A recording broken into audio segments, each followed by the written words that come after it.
जय हिंद दोस्तों, सैनिक समाचारों में आपका हार्दिक स्वागत है। दोस्तों, बड़ी खुशखबरी। हाँ, सैनिकों ने इतिहास रच दिया है और हमारा तिरंगा झंडा विश्व में गाड़ दिया है। और दोस्तों, आपको खुशी होगी और इसके लिए आपको एक सैल्यूट, एक लाइक इन सोल्जर्स के लिए करना है। ये सारे जेएसयू एनएसयू में आपके सामने फिर रिक्वेस्ट करूंगा। और वित्त मंत्री ने फिर दे दिया झटका, सदन में ऐसा बयान दिया कि केंद्रीय कर्मचारियों की उम्मीदों पर पानी फेर दिया।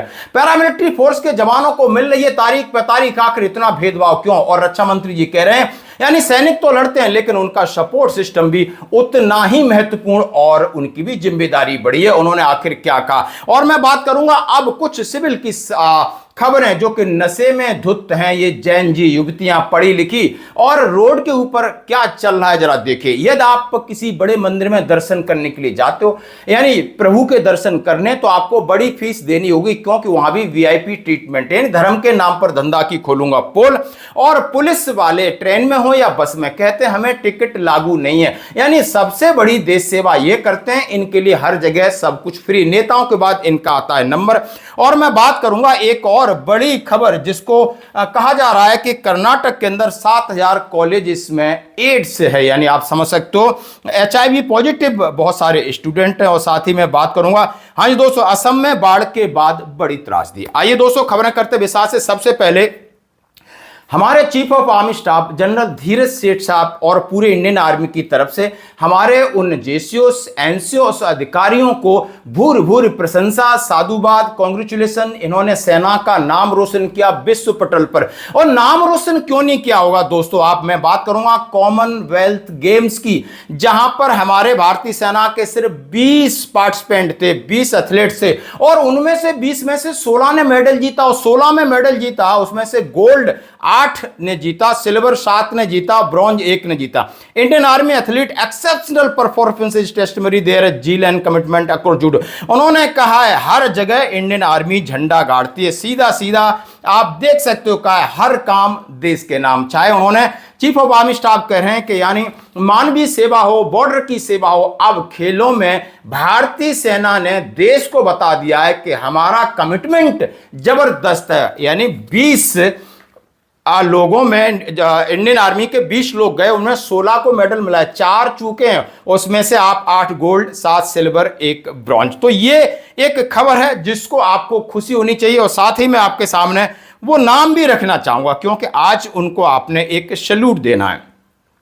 हवलदार हर्ष जूडो 60 केजी में गोल्ड मेडल, नायब सुधार प्रीति बॉक्सिंग में 54 केजी में गोल्ड मेडल, नायब सुधार जस्मीन बॉक्सिंग 57 केजी में गोल्ड मेडल, और सूबेदार Soman Rana para shot put में गोल्ड मेडल, हवलदार साक्षी बॉक्सिंग में 51 केजी में गोल्ड मेडल, हवलदार अरुंधति बॉक्सिंग में 70 केजी, हवलदार सचिन बॉक्सिंग 60 केजी, हवलदार अंकुश बॉक्सिंग 80 केजी। क्या ताकत का नमूना पेश किया है बॉक्सिंग और गोल्ड मेडल। हाँ जी दोस्तों, सिल्वर मेडल की बात करूं, नायब सुधार सर्विस हाई जंप में नायब सुधार गुलबीर उन्होंने कहा है 10,000 मीटर, हवलदार अजय बाबू वेट लिफ्टिंग में, और लेफ्टिनेंट कर्नल नीरज चोपड़ा साहब जेवलिन थ्रो में, हवलदार जादूमणि बॉक्सिंग में, लेफ्टिनेंट शुभम पैराशॉट और सूबेदार नरेंद्र बॉक्सिंग में। ब्रॉन्ज मेडल नायब सुधार गुलबीर और अन्य ये लोग हैं। तो यानी मैं अपने चैनल की तरफ से भूर भूर प्रशंसा करता हूं। यानी हमारे 20 जेएसयू जवान गए, 16 ने मेडल लिया। और दोस्तों, और आपको भी इनके लिए एक लाइक करना, धन्यवाद दोस्तों। अब मैं बढ़ता हूं एक और अगली खबर की तरफ। हाँ जी दोस्तों, बड़ी खबर है और ये हमारे केंद्रीय कर्मचारियों के लिए, जहां पर वित्त मंत्री निर्मला सीतारमण ने जवाब दिया। सवाल पूछा था लोकसभा के अंदर जनार्दन सिंह ने, 5 सवाल पूछे गए थे। क्या केंद्रीय कर्मचारियों की बड़ी मांग चलती आ रही है, यानी पेंशन सिस्टम को लेकर क्या इसमें कोई बदलाव होगा?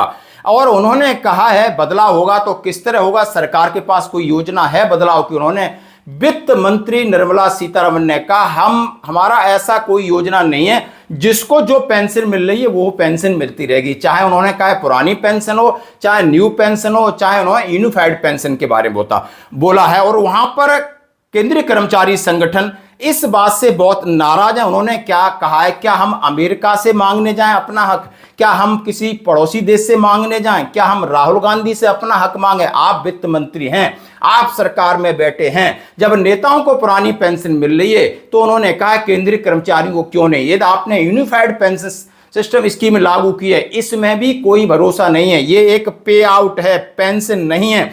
जो पैसा हमसे लिया जाता है वो आप हमें पैसा दे रहे हो। और इस पर बड़ा खेद जताया, गुस्सा जताया, जैसा कि डॉक्टर मंजीत पटेल कह रहे हैं कि लोकसभा के प्रश्न के जवाब में माननीय वित्त मंत्री निर्मला सीतारमण जी का जवाब यूपीएस मुद्दे पर बेहद निराशाजनक और दुर्भाग्यपूर्ण है, जिन्होंने बताया कि यूपीएस को फिलहाल बदलने का सरकार का कोई प्रस्ताव विचाराधीन नहीं है। उन्होंने यह भी बताया कि आज तक सरकार के पास यूपीएस इंप्लीमेंटेशन के बाद कोई रिव्यू नहीं किया है, जबकि यह चर्चा इस देश में है। यानी एक ऐसा पेंशन सिस्टम जो हमारी लाइफ को सिक्योर नहीं करता, हमें कहीं ना कहीं अनप्रिडिक्टेबल है, और ये गवर्नमेंट लगातार थोप रही है केंद्रीय कर्मचारी और पेंशनर्स को, और ये काफी नाराज है। आप ये सवाल जवाब आप ये देख सकते हो। अब मैं बात करूंगा सीधा पैरामिलिट्री फोर्सेस। हाँ जी दोस्तों, आपसे खुले दिल से कहता हूं, सीएपीएफ पैरामिलिट्री फोर्सेस का क्या कसूर है? क्यों उन्हें पुरानी पेंशन नहीं दी जा रही? क्या उनकी जिंदगी में खतरा नहीं? क्यों वो 24 घंटे नौकरी नहीं करते? क्या वो अपने परिवार से दूर नहीं है? और पुरानी पेंशन का केस उनका इन्होंने संसद में भी चल रहा है, 8वें वेतन आयोग से भी मांगा जा रहा है, और माननीय यानी कोर्ट में भी, सुप्रीम कोर्ट में भी विचाराधीन है। खासकर कहा गया है यदि डिफेंस फोर्सेस को पुरानी पेंशन है तो पैरामिलिट्री फोर्सेस को पुरानी पेंशन देना चाहिए। आखिर इस केस की अब अगली सुनवाई 20 अगस्त 2026 को होनी है। सीएपीएफ के जवानों को भारत संघ का सशस्त्र बल मानते हुए दिल्ली हाईकोर्ट ने अपने फैसले में सीएफ के सभी जवानों को पुरानी पेंशन देने का निर्णय किया था, क्योंकि NPS armoured forces of union पर लागू नहीं होती है। और ये मामला पेचीदा है। उन्होंने कहा है ये सशस्त्र बलों के लिए पुरानी पेंशन है और सीएपीएफ सशस्त्र बल का हिस्सा है। तो दोस्तों, उनके लिए अगली तारीख माननीय सुप्रीम कोर्ट की 20 अगस्त 2026 है। हम उम्मीद करते हैं कि उन्हें एक सकारात्मक खबर मिलेगी। धन्यवाद दोस्तों। अब मैं बात करूंगा माननीय रक्षा मंत्री जी की, जैसा कि उन्होंने सीधा कहा कि military and administration integration can not proceed on separate path. Defence minister Rajnath Singh called off deeper military civil integration. उन्होंने कहा सिविलियंस और मिलिट्री को भी मिलके काम करना है, भले ही, और अर्जिंग द उन्होंने कहा एएफएचक्यू सिविलियन सर्विस इन्वॉल्व। एक प्रोग्राम में माननीय रक्षा मंत्री जी ने कहा है कि सेना यदि आगे लड़ती है तो सेना के हाथ मजबूत करने के लिए पीछे सिविल डिफेंस स्टाफ है, उसका भी काम है। तो जरा वीडियो देख सकते हो। धन्यवाद दोस्तों। आज हमारी आर्म्ड फोर्सेस ग्रेटर ज्वाइंटनेस और इंटीग्रेशन की दिशा में तेजी से आगे बढ़ रही हैं। ऐसे में एएफएचक्यू सिविलियन सर्विसेज के लिए भी एक बहुत बड़ी अपॉर्चुनिटी है। मेरा मानना है कि मिलिट्री और सिविल कंपोनेंट्स के बीच भी ज्वाइंटनेस और इंटीग्रेशन के नए आयामों पर भी विचार होना चाहिए, ताकि इंस्टीट्यूशनल मेमोरी, इंस्टीट्यूशनल स्टेबिलिटी और रूल्स एंड रेगुलेशंस के प्रभावी एप्लीकेशन के साथ साथ डिफेंस इकोसिस्टम में और अधिक ज्वाइंटनेस लाई जा सके। उदाहरण के लिए, साइबर वारफेयर आज की युद्ध प्रणाली का एक इंपॉर्टेंट कंपोनेंट है।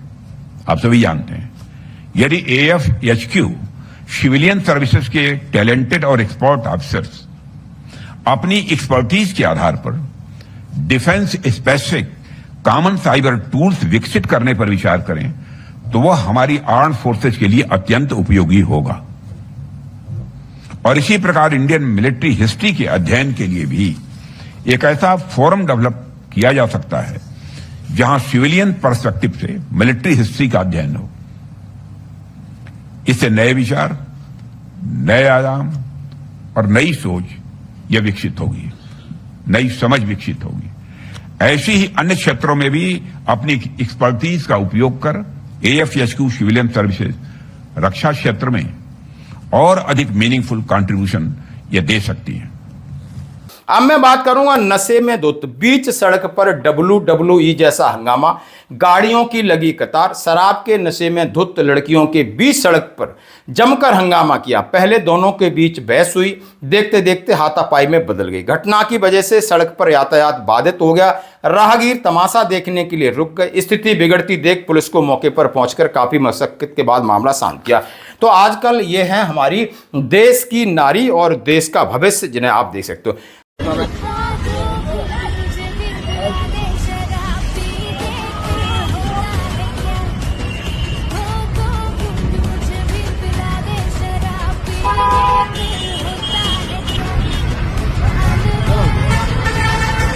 साथ ही मैं बात करूंगा काशी विश्वनाथ मंदिर की। हाँ जी दोस्तों, ये आपके सामने एक तस्वीर रखना चाहता हूं जहां पर दर्शन के लिए वीआईपी दर्शन के लिए 4,000 रुपए मांगे गए थे और एक कोई दंपत्ति थे, उन्होंने 4,000 रुपए दिए, दर्शन किए, उसके बाद पुलिस से शिकायत की और उस दलाल को पकड़ा गया, 4,000 रुपए वापस किए। हाँ जी दोस्तों, ये एक नमूना है, एक ट्रेलर है। हर जगह आप जाइए, वहां पर भगवान के दरबार में इनके जो दरबान लोग बैठे हैं, शायद भगवान ने इन्हें आदेश दिया है कि जो अच्छे अच्छे लोग हैं, वीआईपी हैं, उन्हें आप पिछले रास्ते से लाओ और भगवान उनके साथ स्पेशल मीटिंग करते हैं। आम आदमी के लिए भगवान भी शायद दूर होते जा रहे हैं, हमें ऐसा लग रहा है इस देश में। ये धर्म का धंधा है और इसके खिलाफ सख्त कार्रवाई होनी चाहिए, ये बिल्कुल भी एक्सेप्टेबल नहीं है। तो धन्यवाद दोस्तों। वापस करो तब बताते हैं।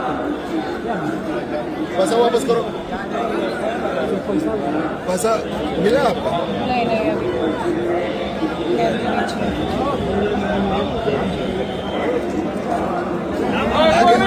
हम चल रहे हैं, आपको दर्शन कराते हैं।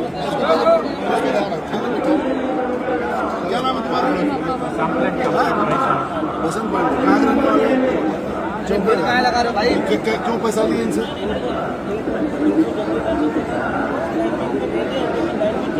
लाइन का क्या मतलब है? 4,000 रुपए लेने का क्या मतलब था? दर्शन करवा देते तो ये नहीं बोलती। सारी दुनिया जो है फ्री में इतने बढ़िया से दर्शन कर रही है, तुम 4,000 रुपये बाहर के आदमी से लेकर छोड़ दिया अभी तरफ। हाँ मैडम, मैं आपको दर्शन करवा रहा हूँ, आप परेशान ना हो। कहाँ से हो आप? कर्नाटक से, मैसूर। आप परेशान नहीं हो।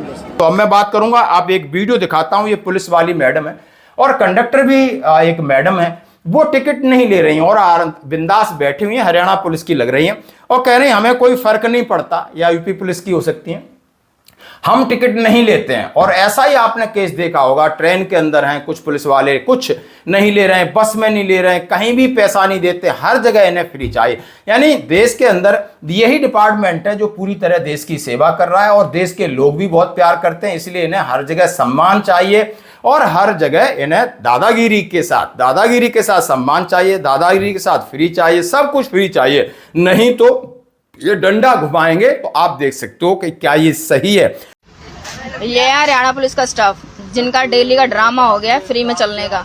ये लोग जानते हैं कि ये फ्री नहीं है, यूपी रोडवेज में फ्री नहीं है और ये मैडम जिद कर रही है, इनकी वजह से देखो हमारे सब कितने परेशान है पैसेंजर। ये जिद बैठी हुई है कि ना टिकट करवाऊंगी और ना ही उतरूंगी बस से। रोज रोज का ड्रामा बना लिया ये।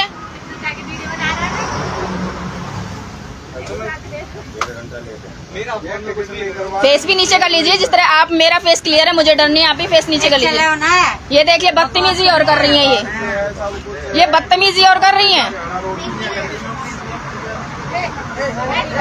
इनका पैसा कटता है हरियाणा रोडवेज में, यूपी रोडवेज में इनका पैसा नहीं कटता है एक भी, पर इनकी धौंस चलती है यूपी रोडवेज पे।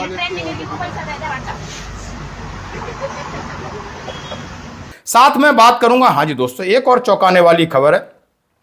ऐसा एक रिपोर्ट्स आ रही है, कर्नाटक के करीब 7,000 कॉलेज हैं, इनके अंदर कुछ छात्र हैं वो HIV पॉजिटिव हैं और इससे काफी हड़कंप है। सरकार इसको तुरंत मामला संज्ञान में लेगी और कर्नाटक में HIV के केस वैसे भी बहुत ज्यादा है। आप समझ सकते हो, एड्स के बारे में आपने सुना होगा, एक लाइलाज बीमारी है। अब मैं असम की एक तस्वीर दिखाता हूं जहां पर आप देख सकते हो वैसे ही बाढ़ की त्रासदी, लेकिन हवा यानी प्राकृतिक आपदा के सामने सब कुछ नतमस्तक हो जाता है। आपने पानी का तांडव देखा हुआ, एक हवा का तांडव देखिए, आपको पता चल जाएगा आखिर क्या है।